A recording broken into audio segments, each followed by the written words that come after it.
sir. Thank you for joining Motor India's coverage here at Busworld India Conclave 2026. Yeah. What does this conference mean for you? What are you communicating this year? So, Busworld, first time for me, and I see all the industry stakeholders are here, especially the fleet operators, the OEMs, and the new age, startups. And this is a world where we are all coming together.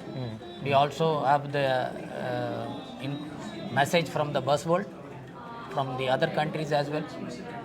So the point what we are trying to communicate is the sustainable solutions in the bus operations, especially looking at the alternate fuels. Yeah. How are we going to evolve our products to suit this end purpose? Yeah. You head the bus business for DICV, and I understand you can put light on what are the current growth drivers do you see in the country. There are so many challenges, but then there are so many opportunities as well. What do you think are the growth drivers for buses in India? So, as you must have seen, there are 2 buses per 1,000 people. In countries similar to our scale, it is 8 buses per 1,000 people. So, you see the opportunity, how the headroom is available for us to play. And what is so important is now the government and is pushing for the cleaner fuels. So, we are heavily working on alternate fuels. That should change the equation. The growth driver is mainly in the alternate fuel segment for sure in the coming years. So while we at Daimler, we are very much committed to the technology and also the alternate fuels. Correct. So we are already working globally in the liquid hydrogen front. Our global powertrain team is with the truck technology global. It's a global organization where we have already found solutions for liquid hydrogen. Our products are already tested there. Okay.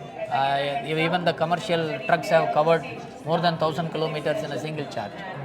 So the advantage with the liquid hydrogen is it is a energy density fuel. It has a big range, and also the refueling is so easy. Yeah. And it's safer to handle. It requires only lighter tanks. Yeah. So that is where we strongly believe the buses also will end up, because the Intercity segment, which is really growing, needs a big range. True. So which in the short term cannot be fulfilled by the electric technology. Yeah. Of course, the major cities where the STU hubs are there, there we believe it will be dominated by the battery electric vehicles, but the hydrogen will grow the Intercity segment. Yeah. When I ask operators, they say infrastructure and overall aspiration within the consumers should grow. As an OEM, what do you think one change that can faster adopt the buses to the masses in India? What do you think that change should happen overnight? Be it policy, be it technology, or aspirational? As you can see, government is promoting battery electric technology in a greater extent, right? So what we believe is there should be hydrogen corridor testing as well. Okay. Where there is a high traffic routes, the government should install 5-6 refueling stations to bring in the confidence to the operators that it is easy to operate. Correct. Today the major infrastructure problem is the grid and also the charging facilities where you need parking spaces for buses. So to prove, to go beyond this, we need a technology where you can refuel your buses very fast. Correct. Which I think liquid hydrogen can give you the solution. Correct. So that is where the government can also play a role. They can give the confidence to the operators by proving in the actual market. They can also bring in some FAME or the PME bus kind of incentives to the similar hydrogen fuels as well. And as DICV, BharatBenz buses, what is your commitment to the operators in terms of uptime, in terms of service centers? What are you promising?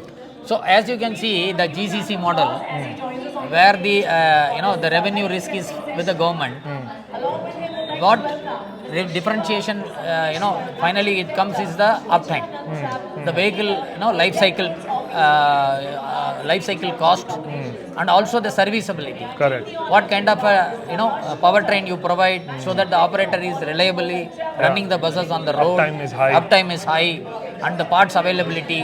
How fast you can detect the any breakdown and put back on the road. Service and workshop Yes. availability. So that is where our strength is there as an OEM. Perfect. Thank you so much for your time. Wonderful speaking to you. Yeah, nice Have a meeting great you. show as well and a great day. Thank you.